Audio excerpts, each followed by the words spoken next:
And it's always great to catch up with the Aztecs athletic director. We're just days away from the soft opening of Snapdragon Stadium for season ticket holders. We're just days away from really the season opener, September 3rd, the debut of Snapdragon Stadium, San Diego State against the University of Arizona. That is only 19 days away. JD, it's great to have you back with us here on the home of the Aztecs. Hope you're doing well today. Guys, I'm doing wonderful and appreciate the opportunity to be on. So tell us about single game tickets, which are now on sale as of earlier today at goaztecs.com, also snapdragonstadium.com. How has the overall sales process been going leading up to September 3rd? Sales have been going great. We've been very pleased with how our premium seats have sold. Should be basically sold out of those on a season ticket basis by the time we hit the season opener. 15,000 plus season tickets is what we're looking at. And then we are sold, I think, over 4,000 single game tickets today, plus the single game sales that we had last week to season ticket holders. So we're getting close to being sold out. There's very limited availability left for that first game. So if you're interested in going, then you better hop on board and get what's left. Wow, that sounds great. And what's your guys' outlook for the rest of the season for potentially selling out every game at Snapdragon? I know it might be too soon, but what's the outlook for that? No, I mean, I think again, there's a limited number of events, and there aren't going to be that many single game tickets available. So I think we'll get close to selling out everything, if not selling it all out, just because different people are going to want to get into the building and, check it out. And, we're also anticipating a, very competitive football team. So we think we're going to be pretty good this year. And, so it'll be, people getting in to see a great football program as well. JD Wicker with us right now on John and Jim. That actually allows me, JD, to switch gears because the AP poll came out today, that preseason poll. And last year, San Diego State, based on what the Aztecs did on field, finished 25th. But then today, we fast forward a few months, and the Aztecs were receiving just 2 votes in the preseason poll. Is that something the coaching staff or Brady Hoke, the players, you think use as motivation or not? It's that way every year. I mean, how often, basketball too, do we come into the season receiving no votes or a couple of votes, and then we just go out and we earn it on the field, which is the way it should be. I mean, really a preseason poll is nothing but a beauty contest, and no one ever looks at us that way. But at the end of the year, they're usually looking at us that way. Mm-hmm. JD, I saw some pictures and some videos from the team. It looks like they got to tour the stadium for the first time.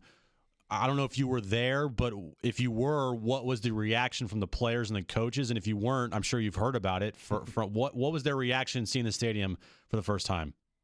Yeah, no, it was exciting last night. I didn't get to go last night, but Brady and company wanted them to, see the walk into the stadium, see the locker room, and those types of things ahead of Saturday when they get there, just so they, know where they're going, know what it looks like. Very excited. I saw a couple of videos that came out of it.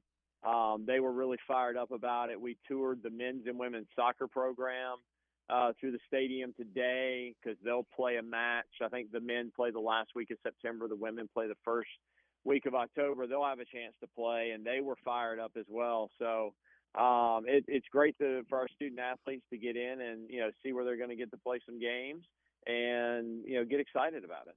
Tell us about Saturday, because I'm sure from your perspective, it's got to be so exciting to get fans and supporters of San Diego State in that building for a soft opening with your season ticket members. But it's also got to be incredibly nerve-wracking, right? Because you guys have been working on this day in and day out for so much time. I know work is still going on at Snapdragon Stadium. So tell us about your excitement/nervousness for what's to come here in the next couple of days and weeks.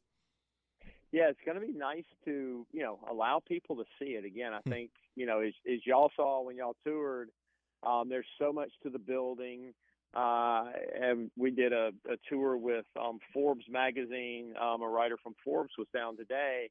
And, he asked me, he's like, what's the thing that you think is really going to be most noticeable for people? And I think it's going to be the intimacy and the steepness of the seating bowl and just how you're literally on top of the action, as well as all the other, great food and social opportunities and, all the craft beer that's going to be in the building. So excited for everybody to get an opportunity to see that, and hoping people will be patient with us, because everybody who's working in that building, this is their first time working in that building as well. So hopefully people will, exercise a little patience, show up early, take your time and enjoy the building, and know that we're working through the kinks as well, so that we can have the best September 3rd that we can possibly have. But yeah, it's nerve-wracking knowing you're opening a building for the very first time. What's left to do there? I feel like it's pretty close to complete, but what's left to do? We've still got a lot of signages going in.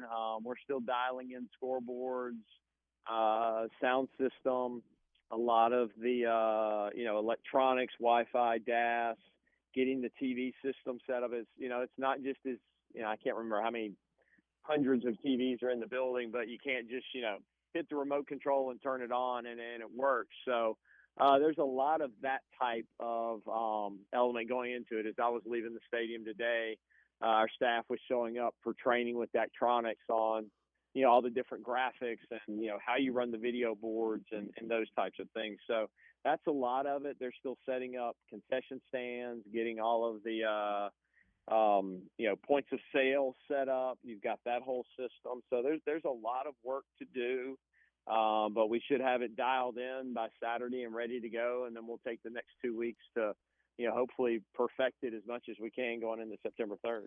San Diego State's athletic director, J.D. Wicker, with us right now on John and Jim. J.D., you've touched on this before with us, and I think you have on the radio as well.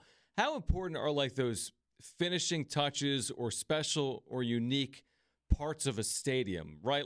We saw some of the mural work that was being done. I know you have some statues going up as well.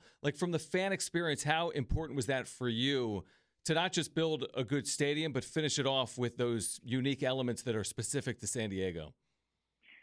Yeah, that's something that, I've talked about. We challenged the architects with, we didn't want another cookie cutter stadium. Mm-hmm. We wanted something that was very unique to us. And Petco got that in a lot of ways. And so we wanted to make sure, we did it as well. So people are going to come in and really be able to connect to the building, because there's so many elements of San Diego that you're going to be able to find, whether it's the landscaping. We were talking about that with the writer today. You've got landscaping around the piers that looks like you're, along the coastline, obviously, with, palm trees and things like that. But in the north end, as I'm standing out in East County and it's very dry, it's a more arid type of landscaping. And then the east side, there's more deciduous trees and things like that, where you might see, downtown around the zoo or Balboa Park and those types of things. So really wanted to, create connectivity for everyone that could possibly come to the stadium. They can find some reason to say, yeah, my part of San Diego is represented here, not with just what's going on the field. All right, well said. Again, Snapdragon Stadium, it's crazy. We were less than 3 weeks out from the opener. Again, a soft opening this weekend for season ticket members. And then the real deal, September 3rd, 12:30 Pacific, against the University of Arizona on CBS. JD, as you know, it's been about maybe 6 or 7 weeks since we all learned that bombshell news that SC and UCLA intended to leave the Pac-12 for the Big Ten. What has transpired in the days and weeks since that announcement? I mean, are we in a holding pattern, or should we expect more dominoes to fall related to realignment in the weeks and months ahead? Yeah, I think the next big piece that, and it's pretty much out there already, but it needs to be confirmed, is what the Big Ten's television package looks like. So, ESPN is out of the Big Ten. So that's a positive for the Pac-12. ESPN needs the Pac-12. They need that fourth window for both football and basketball. So that bodes well for the Pac-12 and, what they'll be able to do from a TV standpoint. So I kind of waiting for that to happen. Obviously the Pac-12 is, doing, their process, their due diligence, especially around TV, and then they'll figure out what's going on. And, from a San Diego State standpoint, we're going to continue doing what we're doing. We're going to open a fantastic stadium. Pac-12 fans are going to get to see our stadium in week 1 as well. So the Pac-12 will be paying attention to what's going on in San Diego on September 3rd. And, they'll get to see the stadium. So I know, we keep continuing with our outreach to all, the different partners, across the country. And, I think we're in good shape. So it's one of those things. You better get your season tickets now. Just, you never know what's going to happen, but there won't be a whole lot of season tickets left later. No doubt about it. J.D. Wicker again with us right now. John and Jim, Xtra 1360. I mean, you're relatively confident to say, I feel like with realignment, J.D., it never really stops, right? I mean, if you look at the last 10 or 20 years of this sport or just athletics at the Division I level, and maybe it's more than 10 or 20 years. I'm just looking at it from that perspective with the Rutgers and the Marylands and the Syracuses and the Virginia. I mean, it just goes on and on and on. It doesn't feel as if that's stopping. Would you agree with that, that seems to be something that will continue into the next decade? Yeah, I think that continues just because the NCAA is a body. It's so dynamic right now with all of the different headwinds we're facing, whether it's, we've figured out NIL to a certain extent, but there's still some work to do there. There's the transformation committee. There's multiple lawsuits out there related to, whether student athletes are employees or not. Congress is getting involved at some point. So there's all these different, dominoes out there that, will continue to fall, and that will create, different elements that people have to deal with. And so I think we continue to watch what all of that is. And our goal, again, is just to put San Diego State in the best position to be at that top level as that continues to change. All right, JD. So for fans that are interested in tickets, go Aztecs.com. Single game tickets are on sale now for all 7 home games, right? That's correct. And you can still buy season tickets as well. We've still got tickets held that we'll use to sell season tickets because we're continuing that process. Or you can hop on a single game ticket, whichever game you want to go to. We're so pumped. We'll be out there Saturday. JD, we'll see you Saturday. We know it's exciting and nerve-wracking. We're pumped for September 3rd, and thanks for taking some time for us today. Thanks, JD. All right, guys. Appreciate it very much. Go Aztecs.